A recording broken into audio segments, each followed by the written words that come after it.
Welcome back to the channel. In this video I will explain how to analyze, troubleshoot and repair a PlayStation 5 power supply. But before explaining how the PlayStation 5 power supply works, I will give a breakdown how a switch mode power supply is built up. Another subject that I will cover is which tools to use for repairing switch mode power supplies and which safety precautions to take to work safely. If you never worked on a high voltage circuit, please do not copy what you hear but do your own research, as I can be responsible when something goes wrong. Please get some experience in fixing low voltage circuit before trying to repair a high voltage circuit, because you can be killed or get a nasty shock. So let's start. When you want to repair a switch mode power supplies, you need some tools to work safely and also to analyze the circuit. First, we need an isolator transformer, also known as an isolation transformer. It's a type of transformer that's designed to electrically isolate two circuits while allowing the two to transfer the power between them. So it provides a electrical separation between the primary input and the secondary output without any direct electrical connection between the two. So it prevents the flow of direct current and it reduces the transfer of the alternating current between the primary and secondary winding. So this is useful in applications where safety or noise reduction is a concern. And it can help prevent electrical shocks and reduce interference between the two systems. Next, we need a variable transformer, also known as a variac or a auto transformer. It's a type of electrical transformer that allows for continuous adjustment of the output voltage. So unlike traditional transformer, which has a separate primary and secondary winding, a variable transformer has a single winding with a movable tab or brush that can be adjusted along the winding to change the output voltage. So with a variable transformer, we can adjust the output voltage. So why is it handy? Well, we can slowly increase the output voltage and analyze if the circuit is okay or not. So it's more a safety precaution to start with low voltages before going to the high voltage. The next tool that we need is a multimeter. It's a versatile electronic test instrument used to measure different electrical properties like current, voltage, resistance. We can do a diode test. So it combines multiple measurement functions into a single device. So this is the essential tool for electronic technicians to analyze the electronic circuit. Next, we have an ESR meter, which stands for equivalent series resistance meter. It's a specialized electronics instrument that is used to measure the series resistance of capacitors. The meter is commonly used in electronics, especially in troubleshooting and repairing circuits. So to assess the health of a electrolytic capacitor. The electrolytic capacitors are commonly used in the power supply circuits, so also in the switch mode power supplies. Over time, these capacitors can degrade, leading to increased ESR, which can cause problems such as reduced filtering, power voltage regulation issues, and increased ripple in power supply. So with this tool, we can measure if the capacitor is within range. So the next tool is electronic load. With electronic load, we can test the secondary output voltage of a switch mode power supply.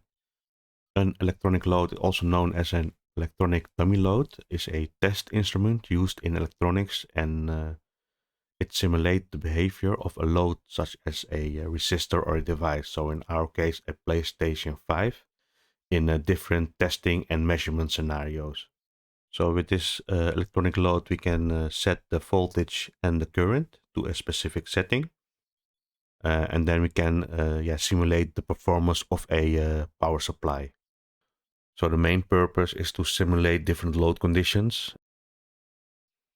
So this is an oscilloscope, often referred as scope. And with the scope, we can visualize and analyze electrical signals over time.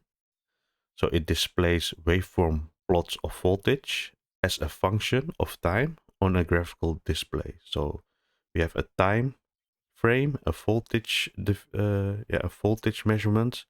So with the scope, we can analyze the signal, troubleshoot circuits, and analyze the behavior of this circuit. In our case, we're gonna use a scope to analyze the PWM signal and also the output signal or the DC output voltage in the secondary side to see if there are any ripples on the output line. This is a capacitor discharging tool. This is used to discharge a capacitor because capacitors have the ability to store electrical charge, and even after power is removed from the circuit, a charge capacitor can retain dangerous levels of energy. So first we have to discharge these capacitors before working on this electronic circuit to prevent electrical shock and ensure a safety environment to work on. So here are some safety guidelines to follow to work safely. Always be aware of electrical shocks. So turn off and unplug power supply when you start repairing. Wear rubber shoes. If you are tired or you want to rush things, don't do that because you will be making mistakes and that can be fatal. Best practice is to assume that the power supply is always on. So you will always behave in a way that your safety is first. Only use plastic screwdrivers when working on a PCB. Next, discharge the main capacitor. So a switch mode power supply has big capacitors that will store the energy. This energy can be between the 300 to 400 volts. So if you touch the capacitor, you will get a nasty shock or even you can be killed. So use a capacitor discharging tool to discharge the main capacitor. So use the correct ground. So in a switch mode power supply, we have the hot side and the cold side. The hot side is where the high voltages are rectified. In the cold side, the DC output voltage is being generated. So both circuits don't have any electrical connection between them. So they are isolated. So the cold side has its own ground reference and the hot side has its ground reference. So when you use your multimeter to test voltages, use the correct ground. So you cannot measure something in the cold side and put your ground lead in the hot side because then it will blow your multimeter. So use the correct ground in the correct part of the circuit. They often say switch mode power supplies can kill you. It seems like every component within the power supply can kill you, but that is not the case. These two main filters capacitors in the PlayStation 5 will kill you. So the main filter capacitors is the component that can kill you or even give you a nasty shock. These capacitors can store electrical energy even after the supply is turned off. So assume that these main filter capacitors are always charged. So we have to discharge them before touching the components on the circuit. To discharge this main filter capacitor, we have a tool. So this is a tool to discharge the capacitor. It has two pins. These pins you have to connect to the capacitor pins. And there's an indicator here saying whenever it's safe to touch the circuit because when the capacitor is discharged, then it's safe to touch the circuit. So the voltages can be between 200 to 470 volt. So discharge those capacitors before proceeding to repair a switch mode power supply. What is a switch mode power supply? Well, it's an electronic circuit that converts the alternating current into a DC output voltage. And in between we have different functionalities that are responsible for generating the DC output voltage. There are two sides of a switch mode power supply. We have the hot side, the main power supply or the primary side. Then we have the cold side, also known as a secondary side. The hot side is where the high voltages are being rectified to a DC voltage. And then it's transferred to the secondary side. And in the secondary side, the alternating current is rectified and it will generate a DC output voltage. So why do we use a switch mode power supply? Well, because they are small and lightweight. So here you see a switch mode power supply. They are smaller and in weight they are lighter than the traditional transformer. They have an efficient way of generating the power to the output. They are cheaper to build. The frequency of a switch mode power supply is much higher than the traditional transformer, because a traditional transformer has a 50 hertz frequency, and a switch mode power supply will be in the kilohertz. Also, the switch mode power supply can deliver a high current. So when delivering high current, the size of this circuit can be small. When we do the same with a linear transformer that has to deliver a high current, this transformer will be heavy and big. The cons of a switch mode power supply is that they are complex, because they have a lot of building blocks that perform some kind of function, and also there are a lot of components here. So if you compare it with a linear transformer, you have a transformer, some rectification, some linear regulator, and that's the output. So there are less components in this circuit. If you see the switch mode power supply, we have the main filter capacitors, the output capacitors, we have a inductor, some regulators, some PWM drivers, MOSFETs. So there are a lot more components which can go bad, and that will cause a system shutdown. So the complexity of this circuit is higher, so you need to know what you are analyzing. The first block in a switch mode power supply is the input filter, and the input filter does different things like EMI suppression, noise filtering, protection from voltage spikes, also preventing noise coupling, stabilizing input voltage, and minimizing the conducted EMI. The input filter looks like this. So there are some Y capacitors, X capacitors, some inductors, inline inductors. What this circuit basically does is it filters out any high frequency noise from the alternating current that goes into this circuit. It also filters out any voltage spikes that is being created by, let's say, a refrigerator, air conditioning, or a big motor that's connected on the power line. The input filter has to filter this spike out. When the alternating current goes into this circuit, we want a clean sinus wave going into our circuit. And on the alternating current here, there's always some high frequency noise present. You can see that in the blue sinus wave. And we want to filter all those high frequency noise out by blocking it. And these are the components that are blocking those signals. We also want to prevent the high switching frequency that is generated to create the DC output voltage. This frequency, we want to block it from getting into our mains voltage. So we want to block all the noise and frequencies that we create, and we want to block all the high frequency and voltage spikes that comes into our circuit. And that's the responsibility of this input filter. This is the rectifier block. So this block within the switch mode power supply will rectify the alternating current into DC voltage. It is done by a bridge rectifier. So the alternating current here will go into this pin and this pin. In this rectifier there are 4 diodes. 2 diodes will rectify the positive half cycle, and the other 2 diodes will rectify the negative half cycle. All those cycles will be rectified. That's what you see here. So 1, 2, 3, 4, 1, 2, 3, 4 waveforms.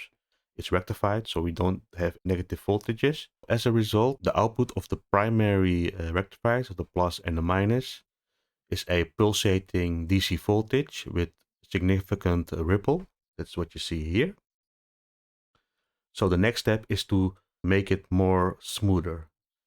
And this is done by the main filter capacitors. That are the capacitors that can give you a big shock. Those capacitors will smoothen out the output voltage on the hot side. So the output of this primary rectifier is a pulsating DC voltage with a lot of ripple. To smoothen out this ripple, we can do it by using a filter capacitor parallel to this line.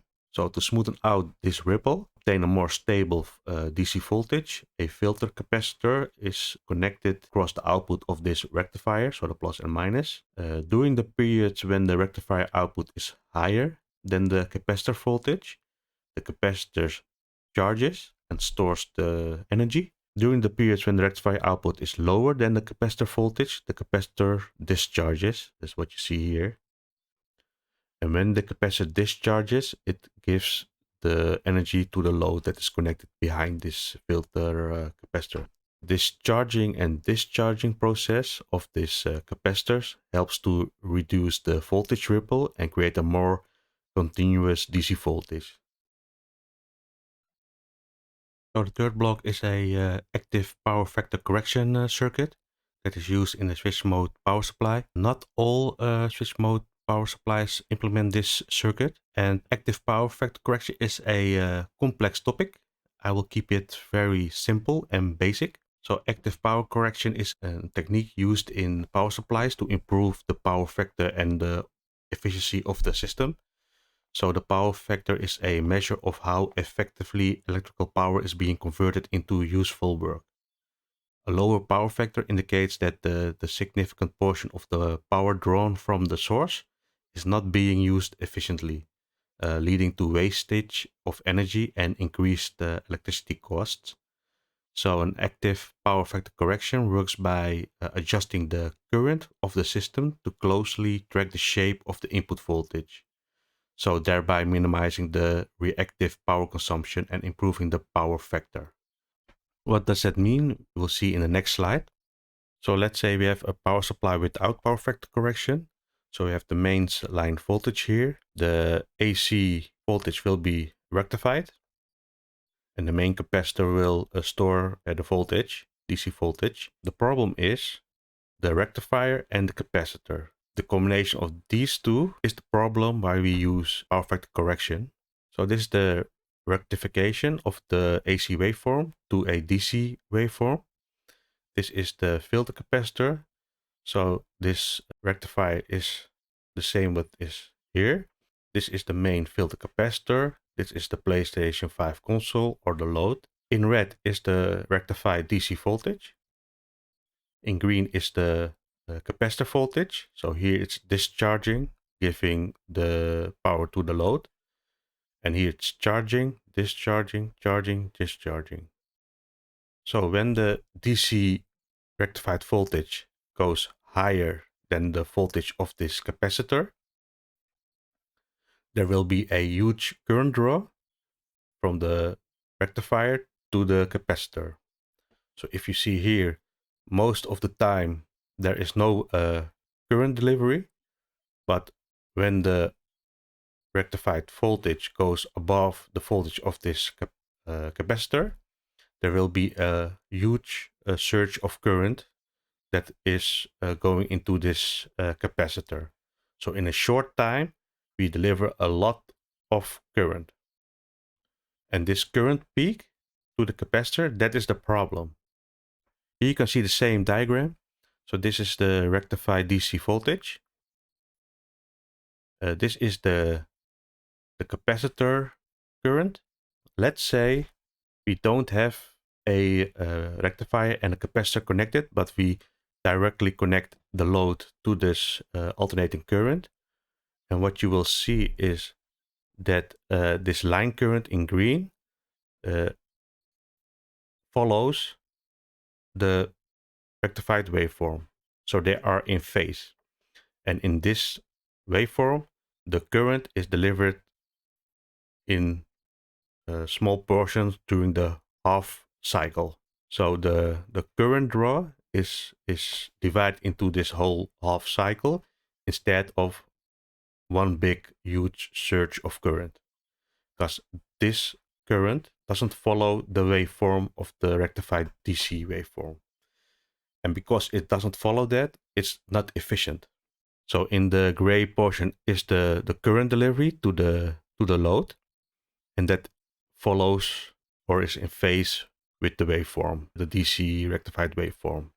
What we want to do is to try to reshape this current spike to a waveform that follows this rectified waveform.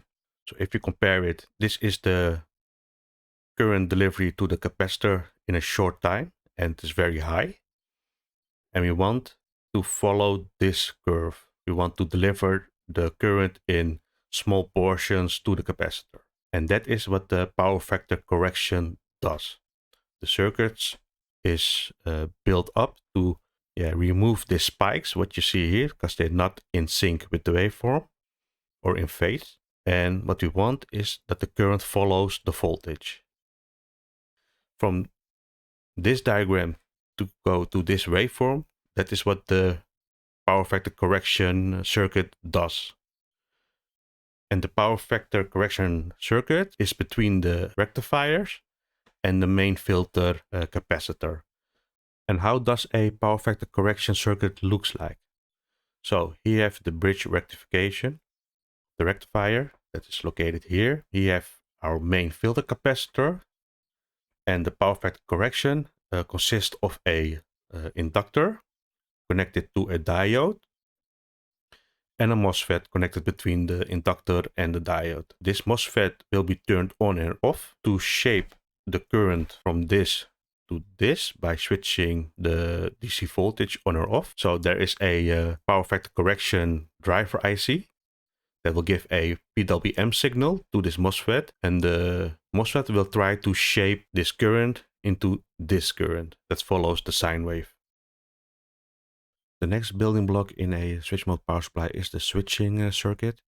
In the PlayStation 5 is a combination of a high side MOSFET and a low side MOSFET to switch the rectified DC output voltage to transfer it to the main transformer. In the PlayStation 5, this switching circuit is built up from two MOSFETs, so the high side MOSFET and low side MOSFET, and also in a LLC resonant topology. So it's a way that we can place components to get a better and efficient switching process, even at higher output voltages.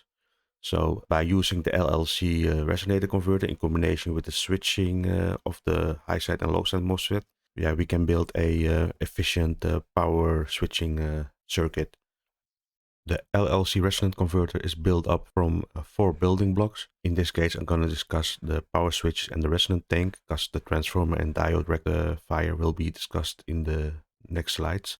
An LLC is a converter topology, which is based on a resonant tank. So resonant tanks are circuits that are made up of inductors and capacitors that oscillate at a specific frequency called resonant frequency. Because the LLC resonator allows a higher switching frequency, it can reduce the switching losses, so resulting in a efficient way of generating high power. So that's the main purpose why we use this LLC topology within the switch mode power supply.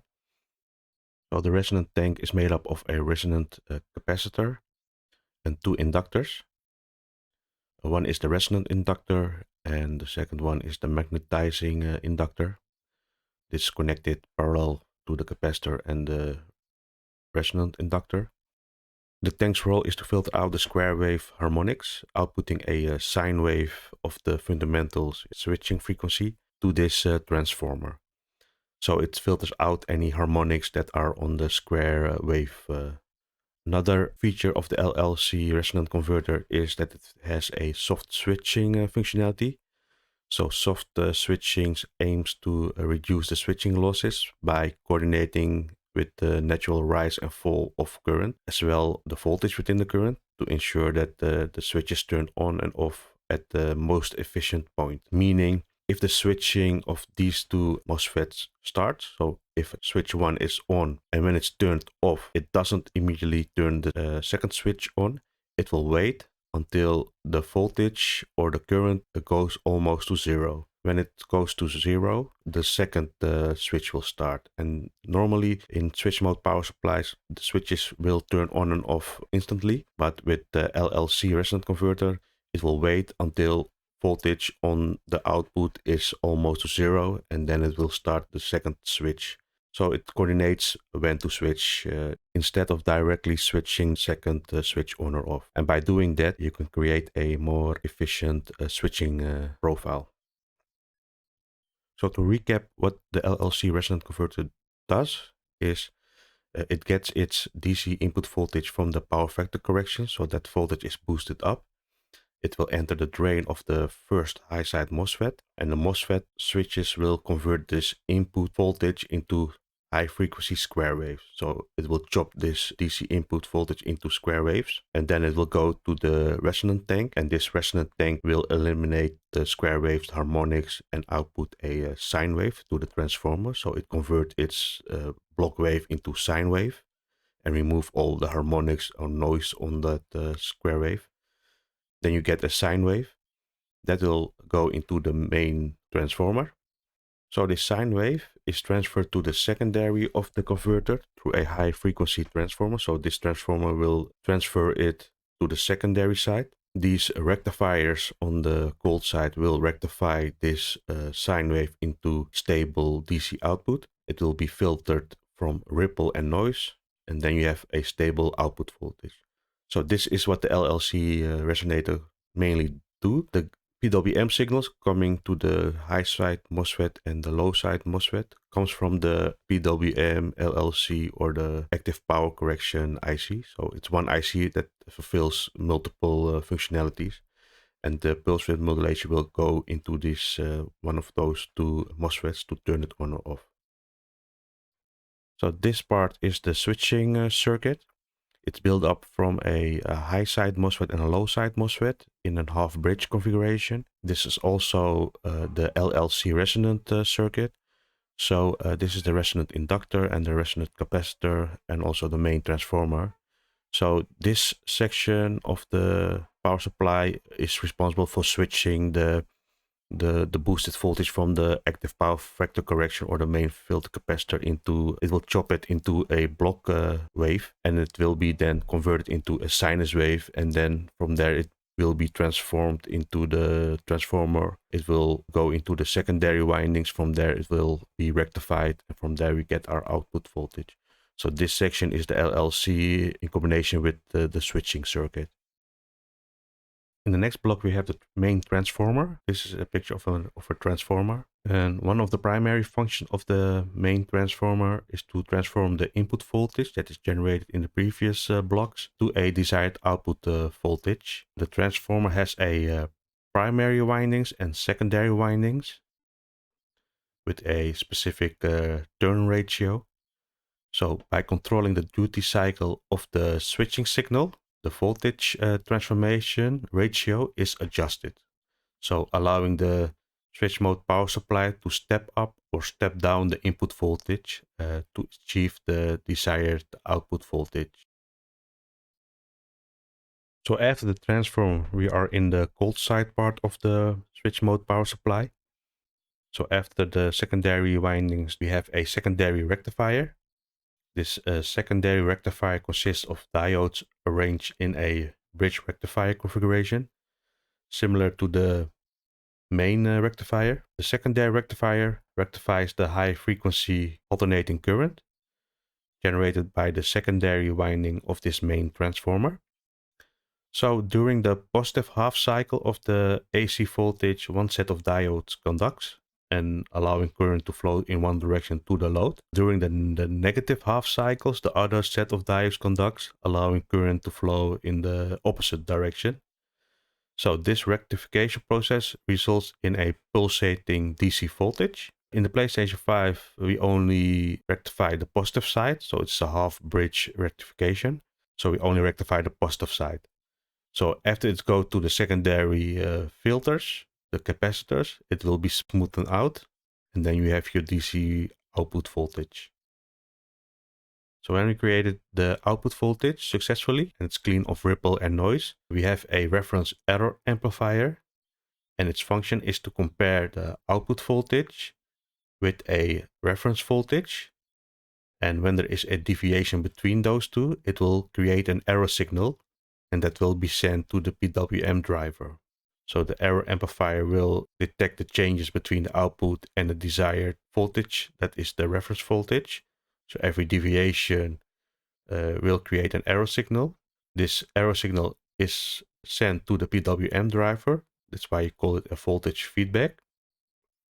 So the error amplifier compares the actual output voltage with the reference voltage. If the output voltage deviates from the desired value, the error amplifier generates an error. It will send a feedback signal back to the PWM driver. This is what you call the control loop. So the error signal is then fed into the control loop of this switch mode power supply. So the purpose of this control loop is to minimize the error signal by modulating the switching frequency and the duty cycle of this switch mode power supply to correct any deviation between the actual and a desired voltage. So it's a loop that constantly monitors the output voltage with the set value that is the reference value, and every deviation will generate a signal to adjust the pulse width modulation signal.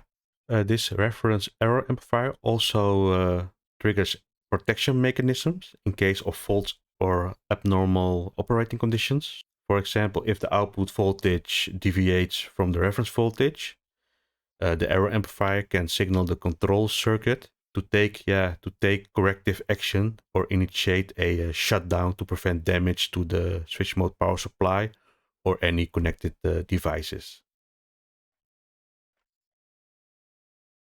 So after generating the control signal to adjust the duty cycle for the switching MOSFET, this signal has to be transferred to the hot side, and that is why we need a optocoupler to send the information from the cold side back to the hot side. But because there is no electrical connection between the hot and the cold side, this can only be done by light. So because we see the line here, this is a separation from the cold and the hot side and the cold side. And transformer is isolated and the optocoupler is isolated. So how can it send the control signal information back to the hot side? It is done by using light. It consists of an LED on one side. So on the cold side there's an LED in this case. And on the other side there is a photodetector or a phototransistor. And these two are separated by a optically transparent barrier. So there is no electrical connection between those two sides of the circuit. And this optocoupler will send the information, the control signal by light to this phototransistor. And also there is a reference voltage here. So every deviation that is coming in, it will be sent to the PWM driver, and that will decide what to do with this signal.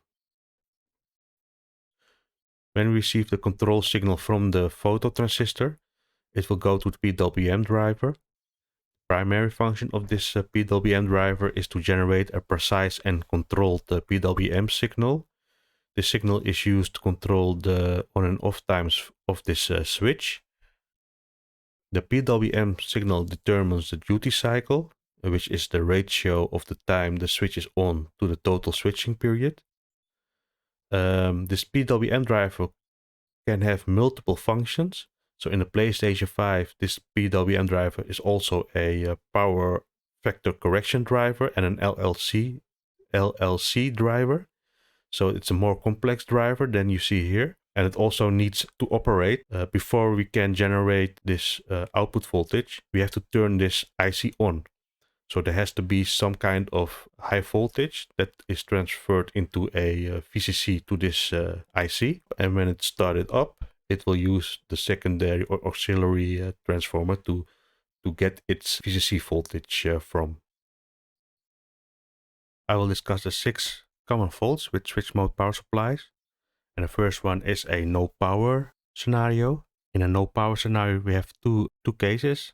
The first one is that the fuse is blown or the fuse is good. And when the main fuse is blown, there will be a short somewhere on the hot side of the switch mode power supply. So the problem can be in the filter circuit, the power factor correction circuit, or the LLC resonator circuit. But when the fuse is good, but we still have no power, the problem can be anywhere from the hot side or in the cold side. In the second scenario, we have a low power at the output. On the secondary side, the cold side, we have, let's say we expect 12 volt, but it delivers 10 volt. And what you will see is that the load that is connected on the output doesn't turn on, or there is no standby LED present. And that's because the voltage is lower than it expected. So the load will not turn on. In the third scenario, we have a higher voltage at the output. So let's say we expect 12 volt, but it delivers 15 volt. What it will do is the switch mode power supply will go in a shutdown mode. So it will shut down the power supply. And in the fourth scenario, we have power cycling. The power supply turns on and then it turns itself off, and that cycle repeats. The rectifier diodes in the secondary section will produce a voltage that goes high and then low, or on or off. In the PlayStation 5, we don't have diodes, but we have fast switching MOSFETs.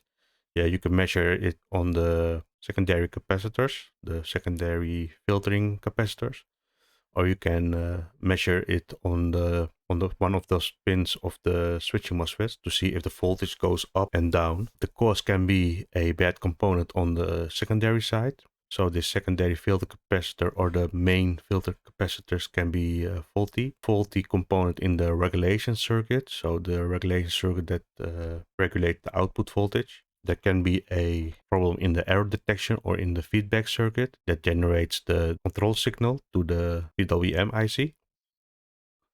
There can be a bad component on the primary side.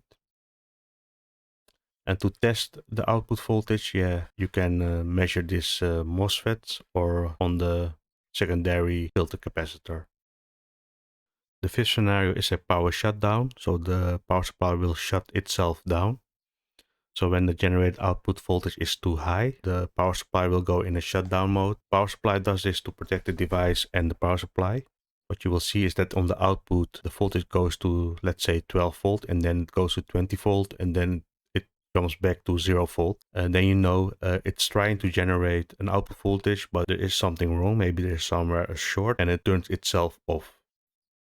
In the last scenario is that the power supply sometimes works and sometimes doesn't work. So it's an intermittent problem. You will see is that sometimes when you press the power button on the PlayStation 5, it turns on, and on other time it doesn't turn on. The cause can be a dry solder joint, a loose connection, and on the primary side there is a startup resistor that will give a voltage to the PWM IC to start the IC up, because when you turn a console on there is no voltage generated, so it has to start somewhere. So the startup resistor will give some current to the PWM IC to start it up. And once it's started up, it will get its power from the auxiliary winding from the main transformer. So how to test this? Yeah, you have to do a visual inspection and measure some startup resistors to see if they are in the correct value. I am now going to break down the PlayStation 5 switch mode power supply. Here you can see the most important building blocks of a power supply. So here is the alternating current input, that is here. So this is the AC supply input socket. The power cord is connected into this socket. Then we have a main fuse to protect the circuit. Here you can see the input filter circuit, and it is in this area of the power supply. So here you can see the inductors, the MOF, the Y capacitor, X capacitors, also another capacitor. This section is the RFI EMI filtering section, so the input filter to protect the circuit from harmonics and noise going into the power supply, and also the noise and harmonics that we create to block it from going into the mains input. Next we have the rectifier and the filtering capacitor. So this is the bridge rectifier. This will rectify the AC waveform to a DC waveform. This is the main filter capacitor. So this will filter the DC voltage from any ripples and smoothen it out. This is the active power factor correction circuit, and that is located here. So this is a power factor inductor. Here we have some switching MOSFET and a diode and a current sense resistor. So this part is responsible for creating a current waveform that is in phase with the alternating current. So this is a switching circuit. And the switching circuit is located in this portion. This is the high side MOSFET and a low side MOSFET. Also a inductor and a capacitor. And this will switch the DC voltage on or off. This is the main transformer that is located here. And as you can see, I draw a dotted line. This is the hot side of the power supply, and this is the cold side of the power supply. And this transformer is isolated by a magnetic field. Next, we have the secondary rectifier and also the secondary filter capacitors. So the rectification is happening in this area of the board. And then we have the secondary filter capacitors located here. And here is the output. So that is this section of the power supply. The reference and the error amplifier is located on the back. Also the optocoupler is located on the back. And also the PWM driver is located on the back side. The reference error amplifier is located in this region. So the error detection, shutdown, the control signal is controlled in this region. Then we have the Optoisolator located in this section of the board. This is part of the 12-volt rectification. So it belongs in this area. And the last part is the PWM driver. So in this area you can find the PWM, the LLC, and the active power factor correction driver IC. So this IC does multiple things. Now you know where each block is located on the power supply, and I will give more information about each component and what it does. So the mains power line comes into this socket, it goes through this main fuse, and the purpose of this main fuse is to protect the circuit from a short. So if it draws a high current, it will burn the fuse and it will be open. So in this region we have the input filtering. These are two Y capacitors, and Y capacitors are used for filtering the EMI going into the power supply, and also that the interference that we create will also be filtered out. So the Y capacitors help to reduce high frequency noise generated by the switching action of this power supply, and also prevent it from going back into the mains power line. So here we have two X capacitors, and they are used for filtering the electromagnetic interference. It's the same as what the Y capacitors are doing, but the X capacitors mainly help to suppress both common mode and differential mode noise that can be generated by this power supply, and also it prevents it from going back into the mains power line. And the same is here. So if the waveform is of a frequency of 50 maybe to 60 Hertz, the signal will go through the capacitors. If there is a high frequency noise present on the waveform, these capacitors will filter those high frequency noise out from the waveform. And also the difference between the Y capacitors and the X capacitors is that the X capacitors are placed between line and the neutral, and the Y capacitors are placed between the line and the ground and neutral to ground. So the location of the Y capacitor is different than from the X capacitors. This component is a MOF, and a MOF stands for the metal oxide varistor. It's a component used to suppress any voltage spikes or any transient voltage events which can occur due to a lightning strike, some motor is turning on, or the refrigerator kicks on, the compressor. MOF acts as a voltage clamping device that helps the circuit from protecting against these voltage spikes and lightning strikes. So when a MOF has a problem, the top part darkens and split open. And to test a MOF, use a multimeter in resistance mode. And there should not be any continuity between those two pins. So if you have continuity, we have to replace this part. So these inductors also help with filtering any noise on the waveform. It will pass through the 60 or 50 Hertz signal, but also if there are harmonics or high frequency noise, it will try to filter them out. So in this region, we have the bridge rectifier. A bridge rectifier is a component that is used for converting the incoming alternating current to a DC direct current voltage. It's responsible for converting the input voltage into a usable form of a power supply by converting it to DC. So this component is called an NTC, a negative temperature coefficient thermistor. It helps to protect the power supply circuit from a initial surge of current that occurs when the power supply is first turned on. Because when you turn on the power supply, these capacitors have no charge, so they will demand a high current, and that can cause some problems to other components. When the switch mode power supply is powered on, charging of these main filter capacitors and the initial magnetic saturation of the components can lead to a brief period of high current flow, known as a inrush current. This inrush current can be several times higher than the normal operating current of the power supply. So if it's left uncontrolled, so if we don't use a NTC, it may cause stress on other components. The fuse can be blown. Also, the circuit breakers can pop. So this NTC thermistor is a type of temperature sensitive resistor whose resistance decreases as the temperature increases. So during the initial power up, the thermistor is at a ambient temperature, which means it's a relative high resistance. And as the thermistor heats up, its resistance decreases, allowing the power supply to reach its operating conditions gradually. So this component is a boost inductor. This is a boost diode. This is a MOSFET. And these components are responsible for the active power factor correction circuit. So the boost inductor stores energy from the rectified DC voltage. This inductor, this boost diode, and this MOSFET are responsible for getting the current in phase.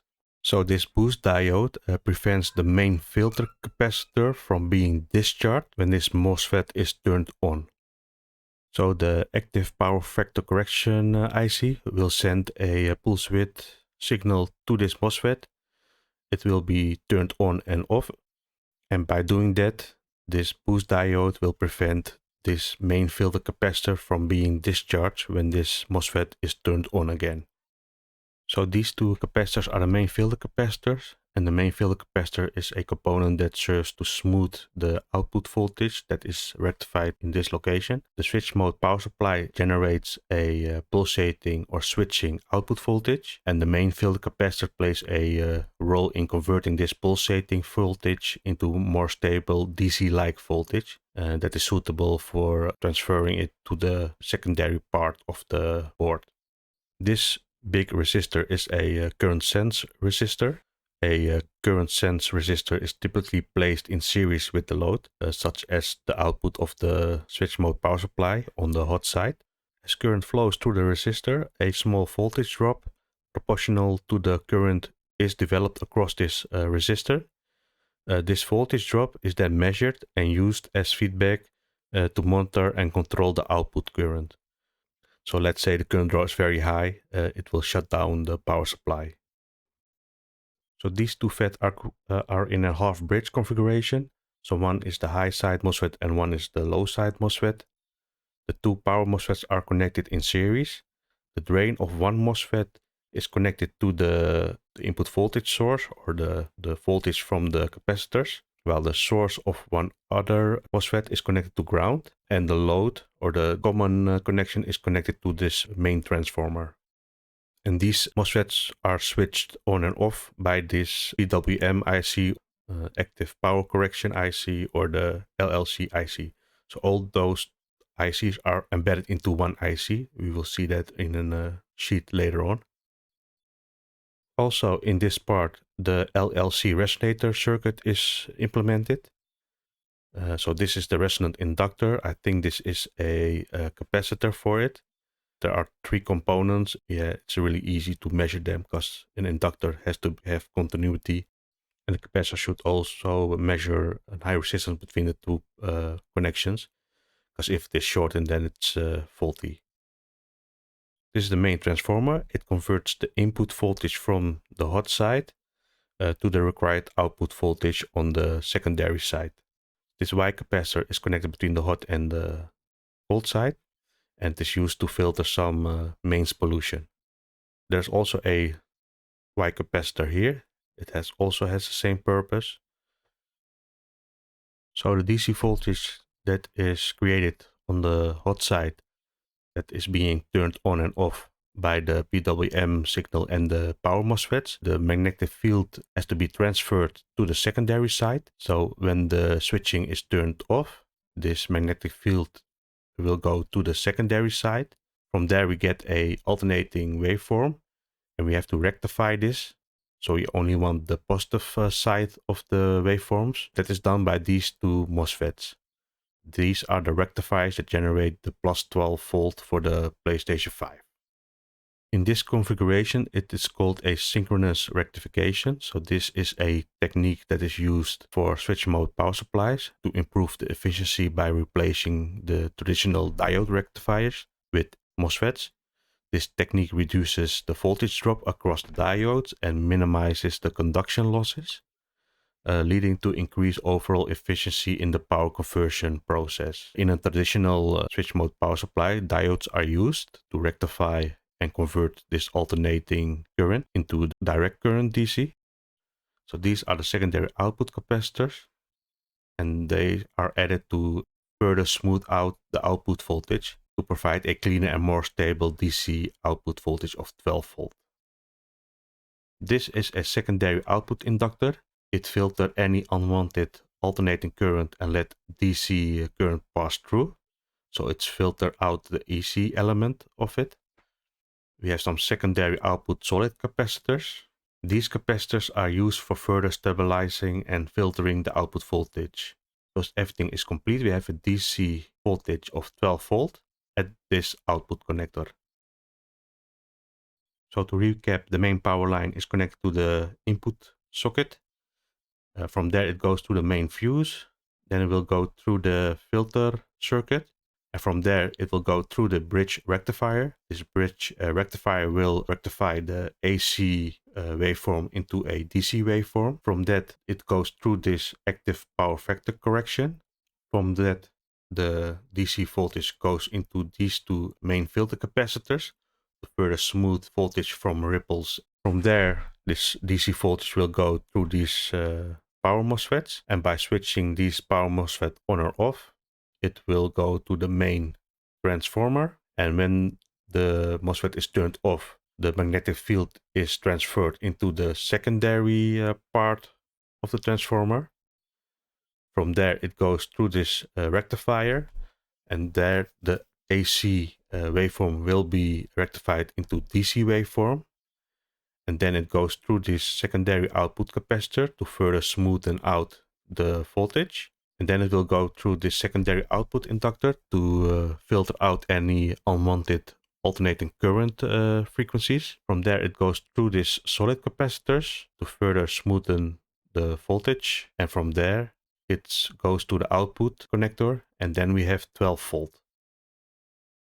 The input inductors that you see here, secondary output inductors, the LLC inductor, the active power factor correction inductors, they basically all are wires. So to test them, you have to put your multimeter in diode mode and check one end of the inductor and the other end, and they both has to be continuity.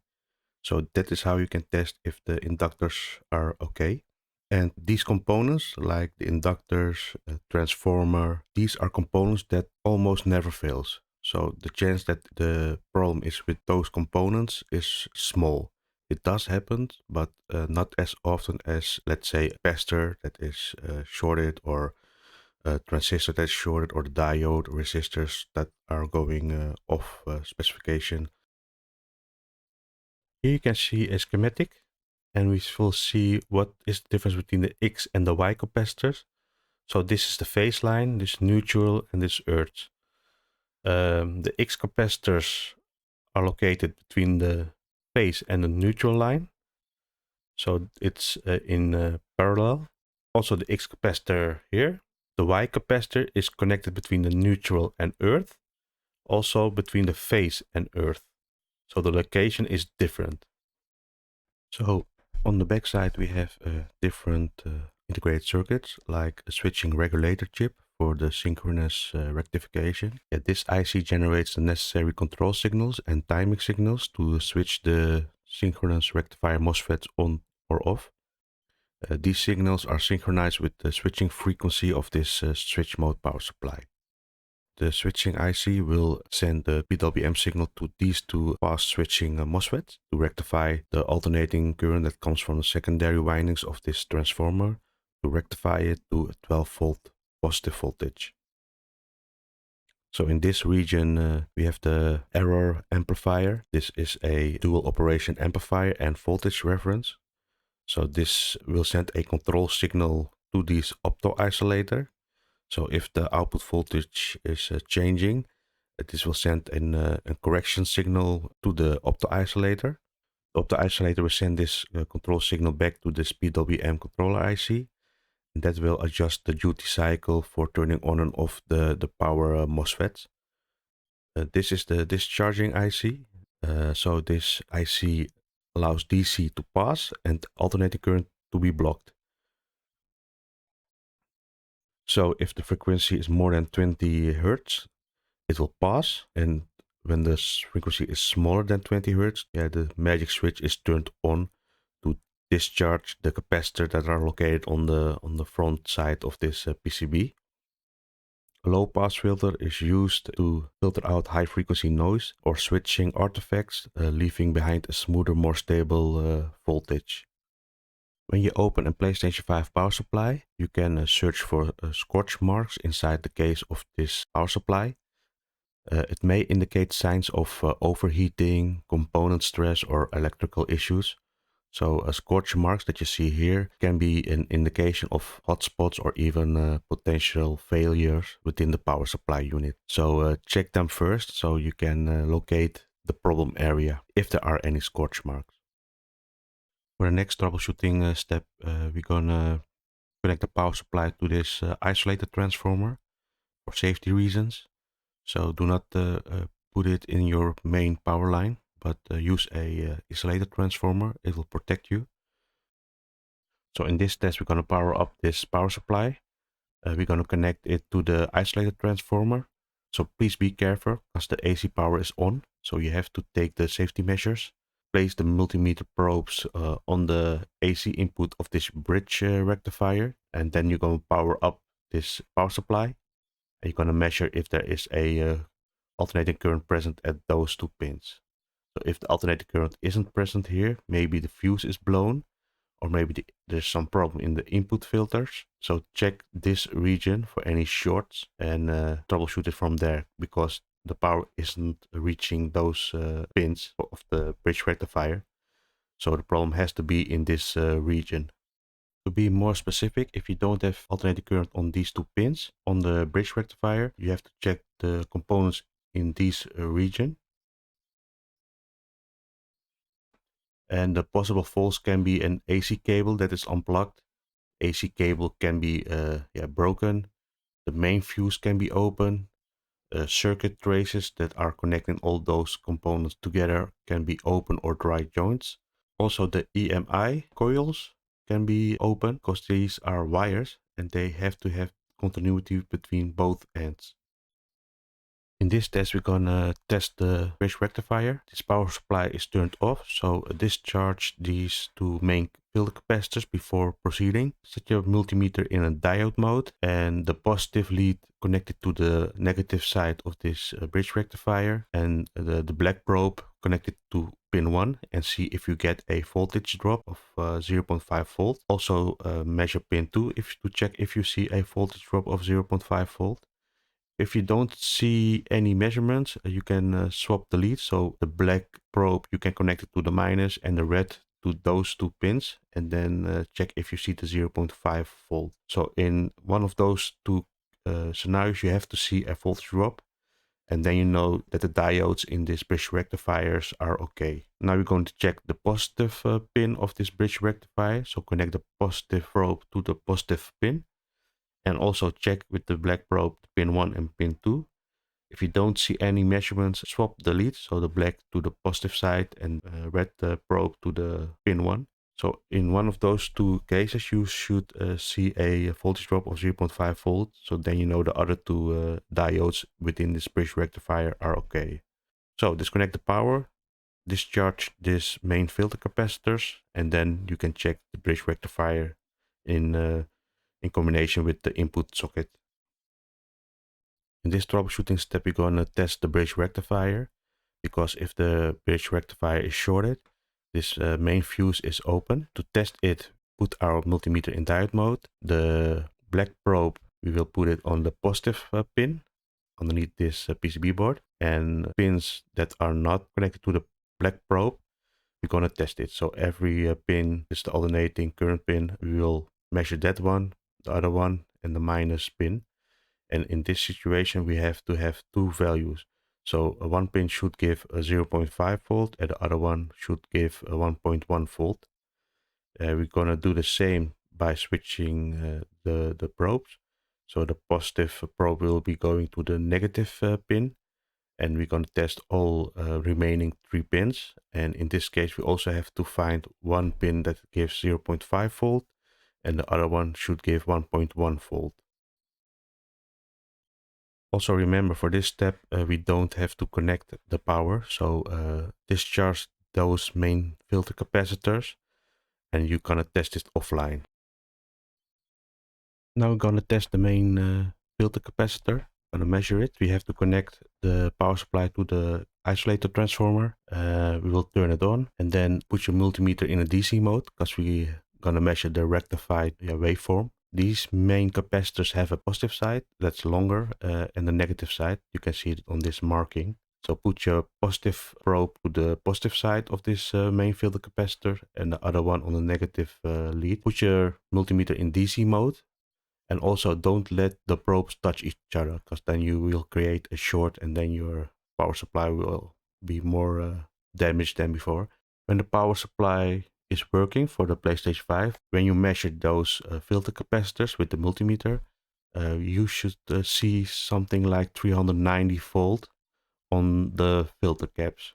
So on the positive and a minus will give plus minus 390 volts. When you see that, you can conclude that the power factor correction circuit is working. So when you see 390 volts on the main filter capacitor, you can assume that this circuit here is working, because it's boosting the voltage up. So let's say your mains is 220 volt and you are seeing a 390 volt, then you know that the voltage is boosted up. Because if the power factor correction isn't working, you should see something like 330 volt. Then you know, hey, the DC waveform is not being boosted up to 390 volt. So any deviation on this value can indicate a problem with the power factor correction section.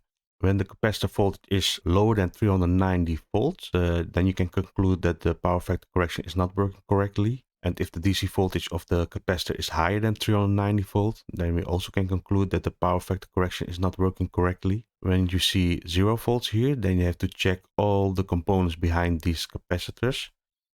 So you have to check all these components to see why there is no voltage coming into this main filter capacitor. And when you see a lower voltage than normal, let's say instead of 390 you see 340, you can also check if the main filter capacitors are okay. And you can test it with the ESR meter. If the value is off, then you can conclude that these main filter capacitors are off spec. So now we're going to test the PWM driver IC. This driver IC implements 3 functionalities, all implemented into one IC. And this IC needs startup voltage to start. So on pin 13, it needs 18 volt for the PlayStation 5 power supply. If this voltage is present, we can assume that the filter capacitor, the startup resistor, and the bridge rectifiers are okay. When you have 0 volt on pin 13 and the main filter capacitor has 390 volt, then the startup resistor, the resistor connected in on this line, could be shorted, pulling the VCC down to 0 volt. Or maybe some other component on that line is creating a short, or is maybe open circuit. When this voltage is lower than expected, and the main filter capacitor has the 390 volts, so that's okay. Then the resistance of the startup resistors could be very high ohms, meaning it's not delivering the correct voltage, or also the components nearby can be leaky or faulty. So check the VCC pin for the correct voltage, and if there is a deviation, check the circuit that delivers the 18 volt. So when the driver IC is not working, this active power factor correction MOSFET will not be switched on and off. Also, these MOSFETs here will not be turned on and off, resulting in that there is no DC voltage transferred from the hot side to the cold side, and there will be no voltage at the output. To measure this VCC voltage on pin 13, you have to turn the power supply on. So please be careful with the high voltages. Now we're going to measure the secondary output voltages. We can measure it by connecting a multimeter on the output side, or we can connect a dummy load, and we set it to 12 volt and 8 amps. And we're going to check the output voltages. So for testing the PlayStation 5 power supply, we expect to have 12 volt on the output with the max current of 31 amps. In other switch mode power supplies, there can be also multiple outputs with different voltages, but in the PlayStation 5 we have one that is 12 volt. Yeah, if the output voltage is 12 volt and also connect a dummy load and set it to 12 volt and 8 amps, and you increase the amps to 10 amps, and the voltage stays consistent, then there is no action needed.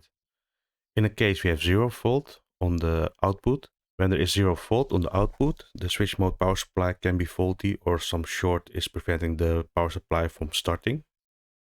When you have a low output voltage than specified, so let's say you have a lower voltage than 12 volt, the problem could be on the hot or the cold side. And also the current sense resistor could have different value, or one of the secondary filter capacitors has a high ESR.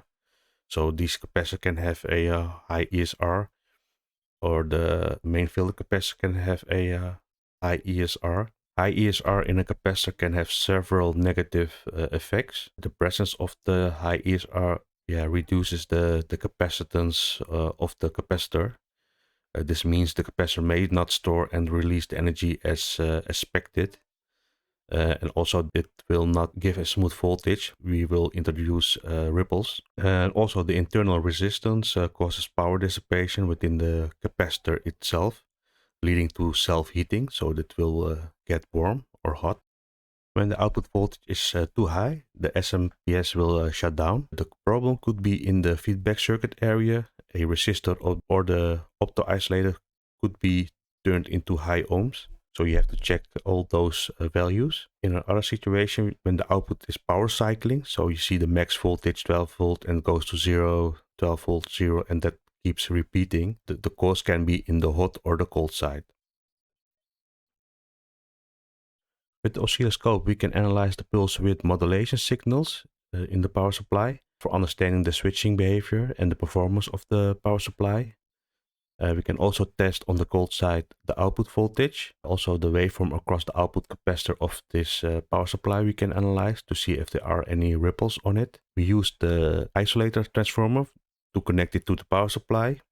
Also, do not touch the round metal connectors. On the hot side, we can test the PWM signal of this power IC. And on the cold side, we can test the waveform on the DC output of the cold side at the MOSFETs or the capacitors. Next, we're going to measure the PWM signal that comes from the PWM IC, and it goes to the gate of these two MOSFETs, the high side MOSFET and the low side MOSFET. You can also check the gate at this power factor correction MOSFET. This also receives a PWM signal. The signals come from the PWM driver IC. This is the PWM driver IC. So this pin goes to the high side MOSFET that we saw in the previous sheet. And this one will go to the low side MOSFET. What you do is connect the probe for your oscilloscope.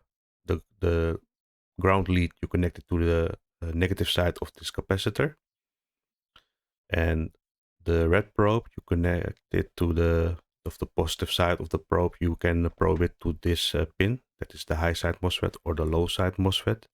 You have to set the oscilloscope in an AC mode. A good output signal means that the IC is getting power and the components near the IC are working. So if you see a PWM signal on this pin and on this pin, then you can assume that everything behind this circuit is working okay. When you don't have an output signal, you have to check if this IC is getting the correct power. If this IC gets the power, this IC could be faulty, or a MOSFET can be shorted, or a primary winding of the main transformer is shorted, or a short on the cold side. So then you have to investigate further. So when you measure the high side MOSFET and the low side MOSFET, you should see this pulse width modulation signal. So when you see this signal, you can assume that everything behind this IC is working. So if you see the PWM signals on the gates of these MOSFETs, then you can assume that this part is working. So now you're gonna test the drain of the low side MOSFET. You connect the probe to the ground. Positive side you will connect to this pin. That is the pin 11, the HB pin. If the switching is working, you should see this waveform. So you see the modulation signal and also some ringing effect. When you see this signal, then you can assume that the switching is working and that the circuit behind this IC is also working. So this waveform, what you see here, it's called a ringing effect. So when the switching is turned off, you get this ringing effect. This ringing typically manifests as series of damped oscillations. Next, we're going to test the secondary capacitors on the output side. It's on the cold side, so we connect ground to the cold side and the positive side on the positive side of this filter capacitor. And then we're going to analyze the voltage. When a DC voltage is generated, it should be a clean voltage. So on the scope, the waveform should be a straight horizontal line without distortion and ripples. When the output is clean, you can assume that the main and the secondary filter capacitors are working. So when you see ripples on the output voltage, that is not good. So when the output has ripples, you need to check all the filter capacitors with an ESR meter to check the condition of each individual capacitor, because it can be shorted or it can have a high ESR, and that will cause more ripples on the line or even a short. Also, when the capacitor is bulged, so you see around the top, also replace all the capacitors that are not in a good shape. Now we're going to troubleshoot the main filter capacitor. So when you have on the output no voltage, or the voltage blinks and it goes to 0, or you have unstable voltage, you could check the main filter capacitor. Also check these secondary capacitors. But if they are okay, you can check this one. You have to check if the value of this capacitor drops, if there is an open circuit within the filter capacitor, or the ESR value is high, or this capacitor has a bulged top. Maybe the capacitor has a short circuit, or it's breaking down on the load. So when you connect a dummy load, filter capacitor doesn't perform. Then you have to replace these main filter capacitors. So solder them out, put a ESR meter on it to check the condition of this main filter. Also, first discharge them because they can store a high voltage. When you have no voltage on the cold side, you can check if the power is getting received by this PWM IC. When you don't have any power on this IC, then you have to check the startup resistor if it is opened or it may be turned into high ohms. So this can cause intermittent power problems, so that it sometimes works, it doesn't work because some resistor is failing. When you see a voltage blink at the output, so you see a voltage being created but then it goes to 0, or you have a lower voltage that is being created at output, or when you turn the power supply on and it shuts down, then you could check the regulation circuit, also called the feedback circuit, because in the feedback circuit we have to test the resistors, transistors, diodes that all are surrounding the regulation circuit, because an open resistor could cause an output voltage to become high. So if there is a resistor that is not correct in value, can cause a different value or output voltage that can be created at the output. It can also create a higher voltage or a lower voltage, because if the control circuit doesn't give a correct control signal, it can create other voltages on the output. It may also cause a low power and power blinking too. It's important to check all the nearby components because they often go leaky, or they get shorted, or they have a different value. Also check the optoisolators because they can also be faulty. The LED inside of this optoisolator can be shorted or leaky or even open circuit, and that can cause yeah, different voltages to be created at the output. So now I'm going to focus on the PWM power factor correction controller IC. Eventually this IC is the brains of the whole power supply, and this defines how the circuit is built up.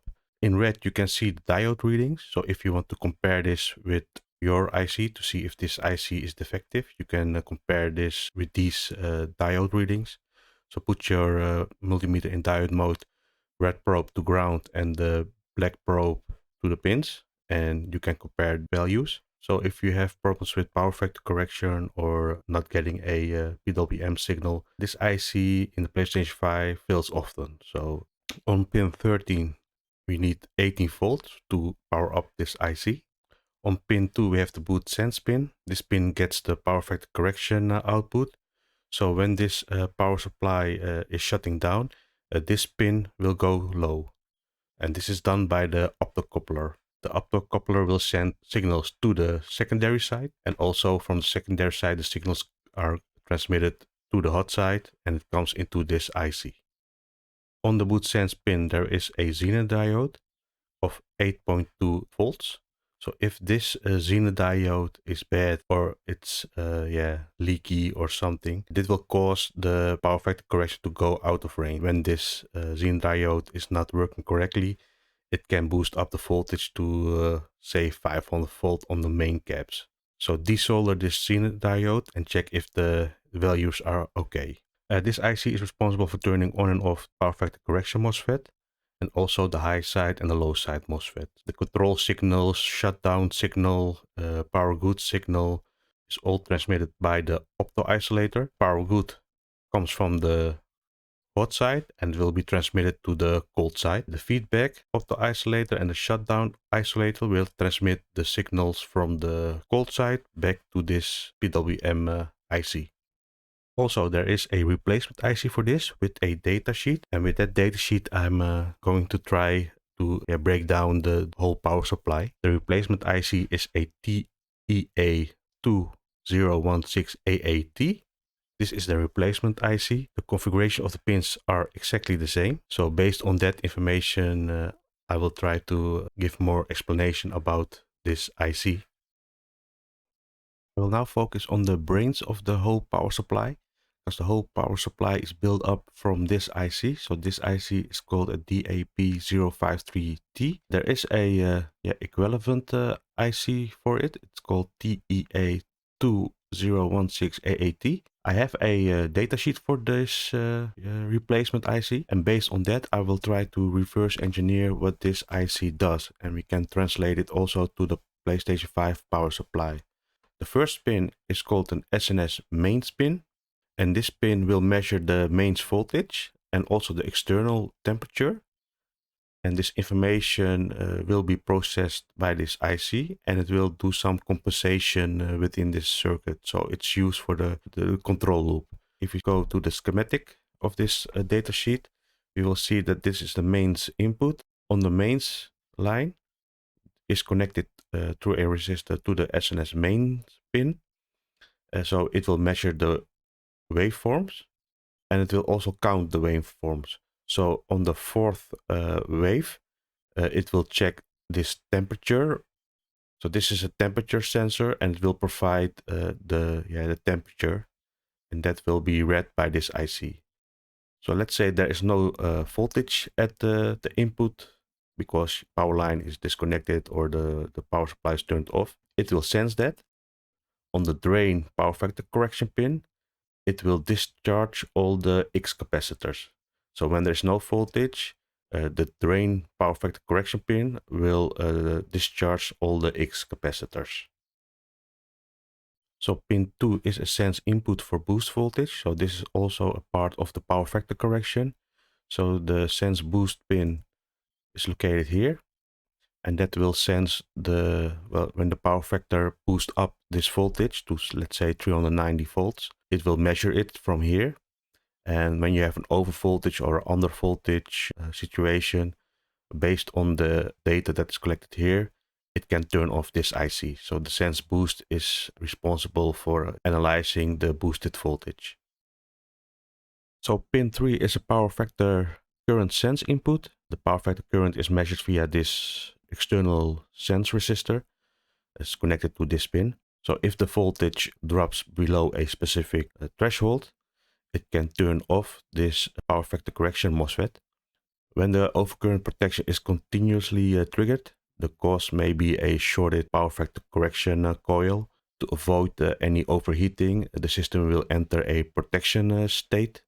When the overcurrent protection is continuously triggered for, let's say, 100 milliseconds, this IC will stop the power factor correction and the LLC converters from switching and restart this whole power supply again to see if the situation changed. When there is a short on the power factor correction coil, it can go in a protection mode, and it will stop the power factor correction circuit, the LLC resonator circuit, and it will try to restart it again. Our current sense resistor is located here. So this current sense resistor will measure the voltage drop, and then it can calculate the current that has been drawn, and that will be the input of the current sense pin. Pin 4 is the ground pin. Pin 5 is the gate power factor correction. It will send a PWM signal to the MOSFET of the power factor correction. So the PWM signal goes to this MOSFET. It will start switching the DC voltage. It will boost it up to, let's say, 390 volts. And this is done on this pin. So the PWM signal from the PWM IC will go to this gate, and this MOSFET will start switching. And this is all part of the power factor correction. So pin 6 is the output of the gate low side. So the low side MOSFET gate driver output. And this is part of the switching circuit or the LLC resonator circuit. So this is the gate LS pin. It will send a PWM signal to the low side MOSFET to turn it on or off. The PWM signal will go to the low side MOSFET, and that is in this region, and it will start turning on or off the low side MOSFET. So pin 8 is a high voltage supply pin for startup. So when the power supply is turned on, this IC has to get some power to start switching. That is done by the drain pin, drain power factor correction pin. It will charge a capacitor on the pin 13. So it will start this IC, and when this IC starts switching, it will start generating a power of 18 volts. And from there, it will get its power from the switching process. And this power comes from it can be a startup resistor, or it can be coming from the auxiliary winding of the LLC inductor, or from the main transformer. Eventually, it gets its power from the generated DC voltage. But in the beginning, it has to charge a capacitor to start this IC from working and start switching and creating its own DC voltage to power this whole IC. So here you can see it. So when the high voltage goes into this drain power factor correction, it will charge a capacitor here to start making its own voltage to power this IC on. And it also measures the over voltage, under voltage situation because it is connected to the boost line. Also, when the power turns off, the sense mains pin will sense it, and it will trigger this pin to discharge the X capacitors.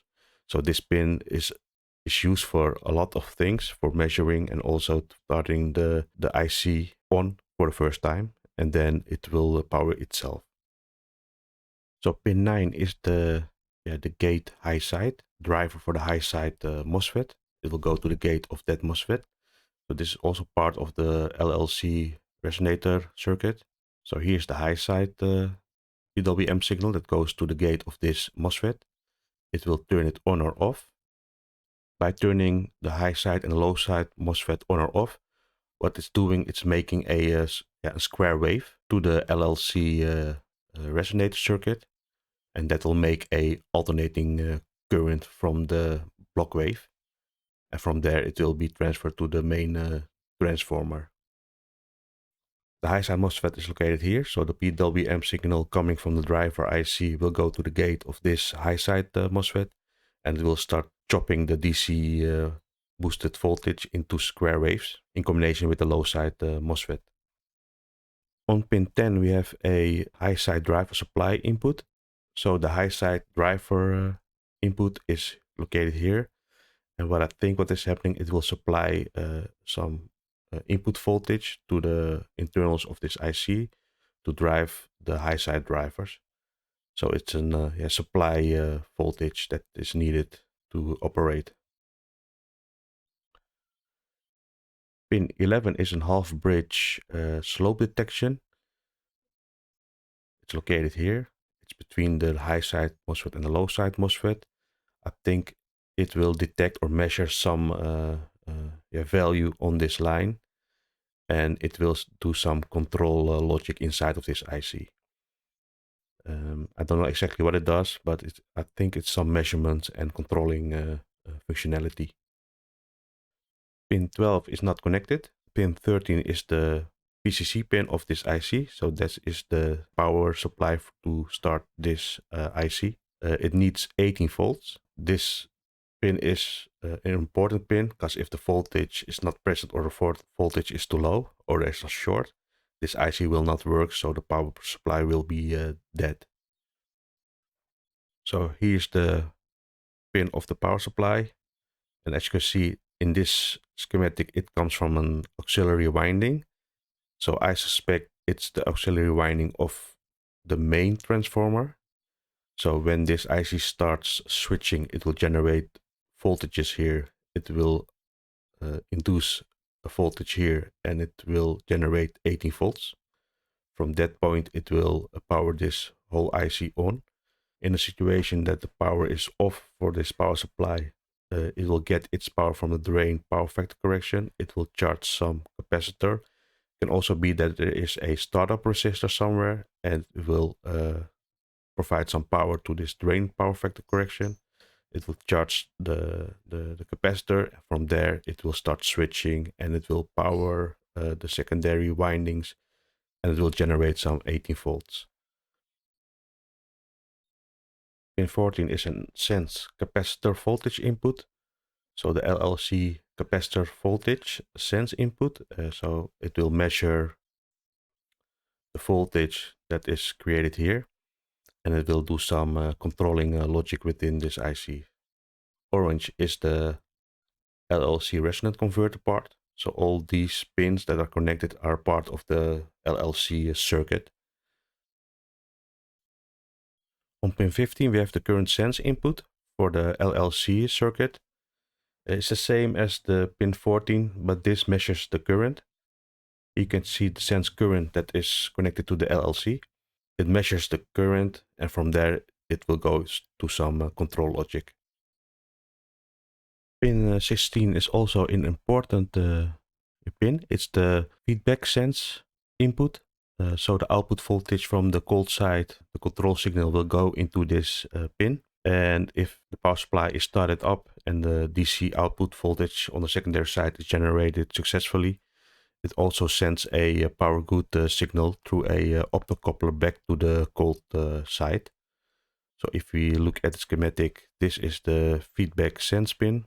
So when the output voltage on the secondary side is generated successfully, it will send the control signal back to the sense feedback pin. And when the voltage is okay, it will start sending a power good signal back to the cold side.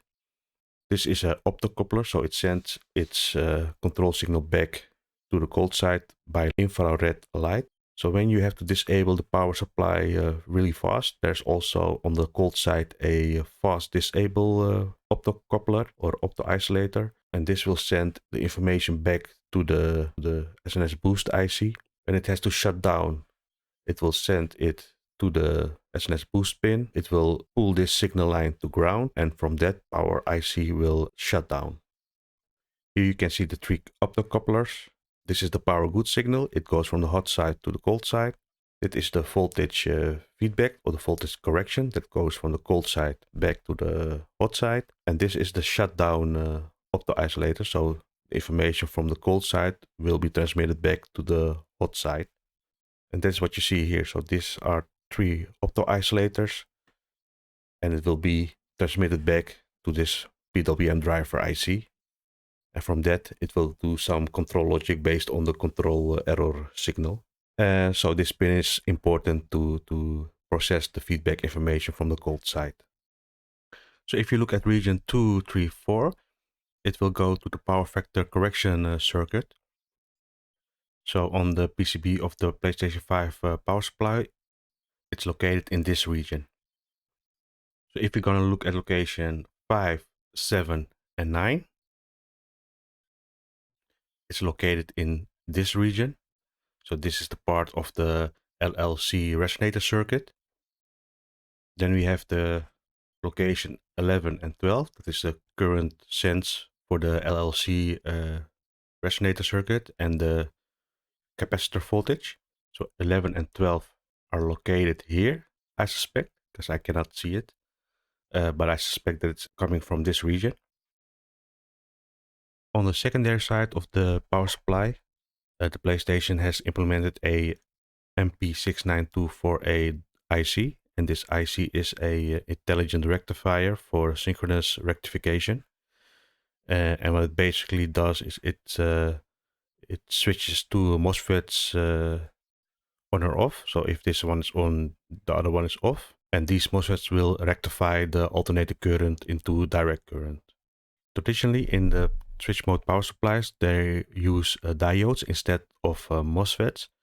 So in a traditional diode rectification, diodes are used to convert the alternating current to direct current by allowing the current to flow in only in one direction.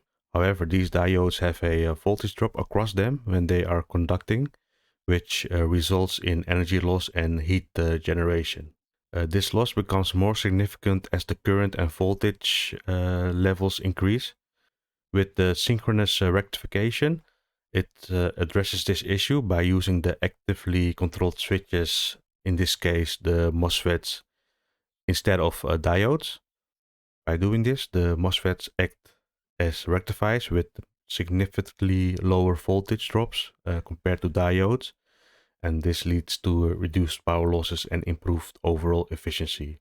So again, this is a power efficiency solution, because normally we use diodes for rectification, and in this case for the PlayStation 5 we use a intelligent driver IC that will drive these 2 MOSFETs to switch them on and off following the alternating current input wave. And if you look at the power supply, the MP6924A is located on the back, and that will drive these 2 MOSFETs. And by switching them on and off, we rectify the alternating current that comes from the secondary windings. We rectify it, we get 12 volt. We clean it up by using the secondary capacitors to clean the voltage from noise and ripples. So we get a clean DC voltage, and that will go to the output. PlayStation 5 power supply can deliver more than 30 amps and 12 volt. In situation that the power supply is turning off while playing a game on your PlayStation 5 console, then the cause can be that the power supply is failing under heavy load, and you can test it by measuring the output voltage. So when you probe it with your multimeter, you see 12 volts, so it seems to be working, but under heavy load the power supply can shut down because there is something wrong with delivering the huge amount of current. You can test this by connecting a electronic load. If you connect this electronic load, you set the voltage to 12 volt and you start by 5 amps and you increase it till let's say 10 amps. what you would see on the output is that the 12 volt be maintained. We don't want to see a voltage drop or lower than 12 volt, because when you increase the current and the power supply cannot deliver the current, it will shut itself down, and you can see it by looking at the voltage level. So the voltage of 12 volt must not drop when you increase the load current until 10 amps. When the voltage is dropping below 12 volt, when you increase the current, the power supply is failing on the load, so there is something wrong. So what you can do is, when you connect the electronic load and you increase the current to 10 amps, you can measure the main filter capacitor.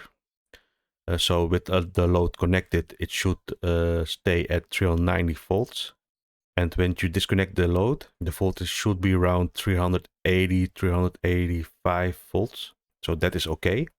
You can also measure the driver IC, the power factor correction LLC controller IC in diode mode. So disconnect the power, drain the main filter capacitor, and then measure in diode mode the pins.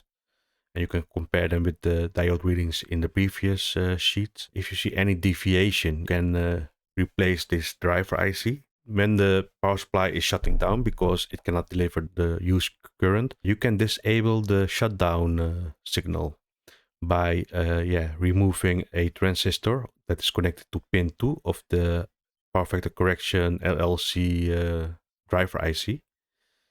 And if the main capacitor is still too low, then you can replace this IC. So if you see that the boost voltage is low and the main filter capacitor is okay, then the suspect can be that this driver IC is bad. So what you can do is, if you want to disable the shutdown signal, you can remove this transistor. If you remove this transistor, this signal will not go to ground. You can check on this main filter capacitor if the boosted voltage is still 390 volt. If it is a different value and the filter is okay, then the problem can be with this driver IC, because they fail a lot. So to test the power supply under a electronic load, what you can do is set this electronic load to 12 volt. Start with 4 amps and check the main filter capacitor. So put a multimeter on this filter capacitor.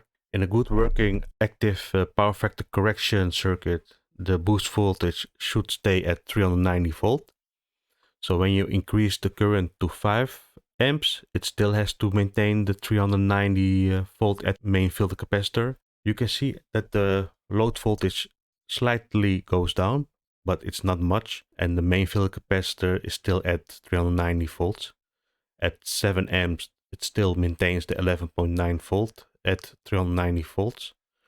And then we go up to the load current of 10 amps. Then we see 11.8 volt, but the main filter capacitor stays constant at 390 volt. So if you see this, then you can conclude that the power factor correction is working. The main capacitor holds its charge. In a not correctly working power factor correction circuit, you often see is then when you start with 4 amps and 12 volts, and you measure this main filter capacitor, it is showing 390 volts. Then you increase the load current to 5 amps. It still maintains the 390 volts and there is no voltage drop. But at 6 amps, we see already a big voltage drop. And also the main filter capacitor voltage is dropping. And with each amp that we increase, the drop gets bigger. And also the main filter capacitor voltage is rapidly going down. So in this situation, we can conclude that the power supply is not working under heavy load. So how do you recognize a shutdown sequence on a power supply? Well, usually on the output side, when you connect a multimeter, you will see that the output voltage goes to 12 volt and then back to 0. Yeah, and this means that the power supply wants to generate the voltage, but something is triggering a shutdown command on the circuit. So it can be on the cold side, the hot side. And yeah, then we have to investigate which component, which circuit is responsible for this. How do you know if you have a short on the secondary side? Well, what you can do is you can use the multimeter in diode mode or resistance mode and put it on the red probe on the positive side and the black probe to ground. So if you have a low resistance or the multimeter beeps in diode mode, then you can conclude that there is a short present at the secondary side. And from there, we have to check all the components that could be shorted, like capacitors, transistors, MOSFETs, and rectifier diodes. So when the output is shorted, so the 12-volt power rail is shorted, the possible causes can be a bad capacitor. So check for bulge capacitor, and if you don't see any bulge capacitor, what you can do is solder these capacitors out and check for the ESR value to see if the resistance of these capacitors are within the specs. Also check these MOSFETs. These are fast switching MOSFETs for rectifying the alternating current into DC voltage. These can also create a short. On the backside of the PCB you can find the feedback circuit, also known as the amplifier circuit. Check all components for burn marks, for color changes. Also check all the resistors if they are the right value, because when a resistor has a different value, it can create a false error command or error compensation, resulting in a different output voltage, and that also happens a lot. So check all the components that are responsible for generating a control signal. Also check diodes, because diodes often fails. On the hot side we have the current sense resistor. The current sense resistor is typically placed in series with the load. So as current flows through this resistor, a small voltage drop will be created, and then you can calculate the current that is being drawn. This voltage drop is then measured and used as a feedback to monitor and control the output current. To check this current sense resistor, well, first it has to be low resistance and there has to be continuity. So if you put your multimeter in resistance mode or diode mode, if you probe it at the start of this pin and at the end of this resistor, it should give continuity. So the resistance should be very low, and in diode mode it should be. So then you know that this resistor has the right resistance. When you don't have any continuity between the resistor, then the resistor can be blown. Also check this boost diode and this MOSFET. These are all part of the power factor correction circuit. These MOSFET and diodes frequently fails. So if there is a short, you should see it on the multimeter. In a situation that you don't find any bad component and all components are measuring the correct value, what you can do is then replace the driver IC, the PWM Power Factor Correction LLC controller IC, because there can be some internal fault in the IC itself, and sometimes it's hard to measure that. So when everything seems to be correct, you can replace that driver IC as a last resort. On the PlayStation 5 power supply, on the back side of the PCB, there are 3 optoisolators to send a command or receive a command. And this information goes from the hot side to the cold side, or the cold side to the hot side. We have 3 optoisolators because we want to send and receive three commands. First command is a shutdown command. So if there is something wrong on the cold side, it will initiate a shutdown command, and this command goes through this optoisolator. This information is converted to light signals, and the phototransistor will convert it back into an electrical signal, and this signal will go to the driver IC, the PWM driver IC. So if it receives a shutdown signal, it will shut down the power supply. So this optoisolator sends a voltage correction feedback back to the driver IC.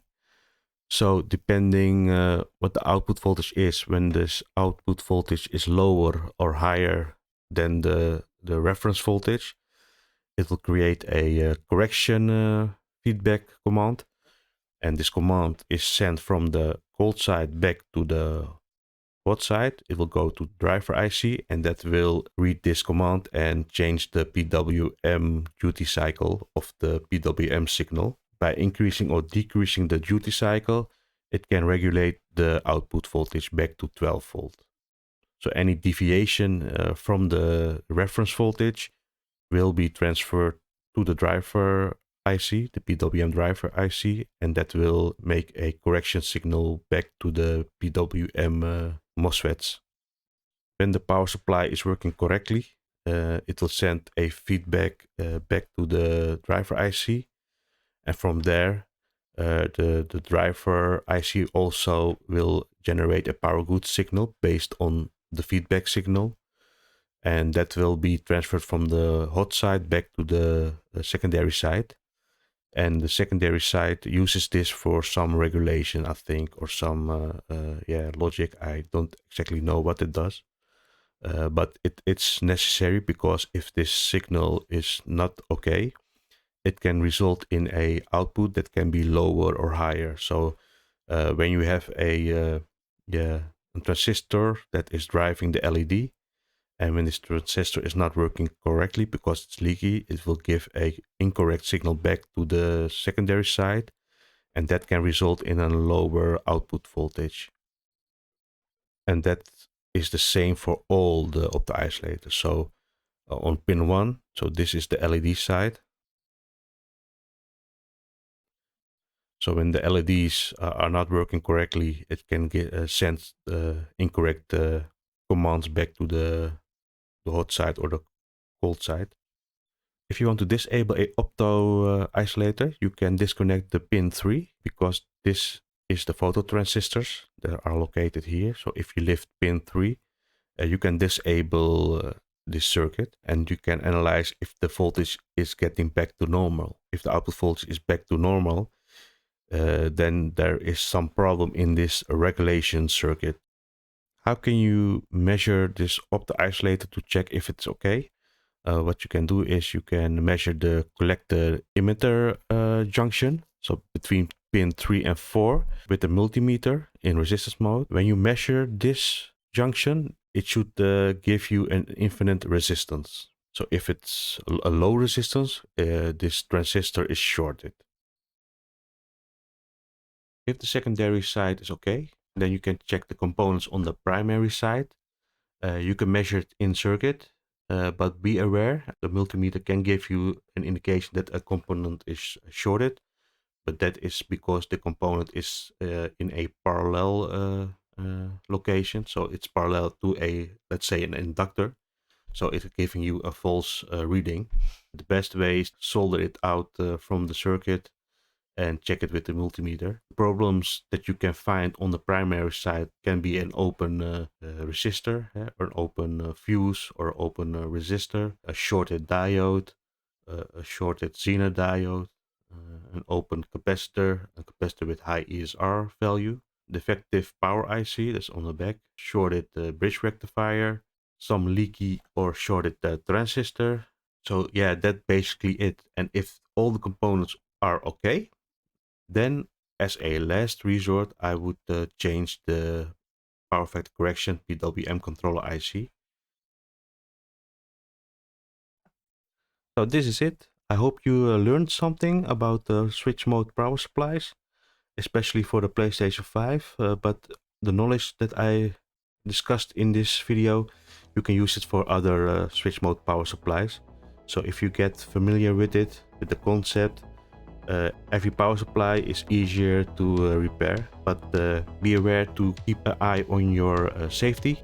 If you like my content, please subscribe, and I will see you in the next video. Thank you. Bye bye.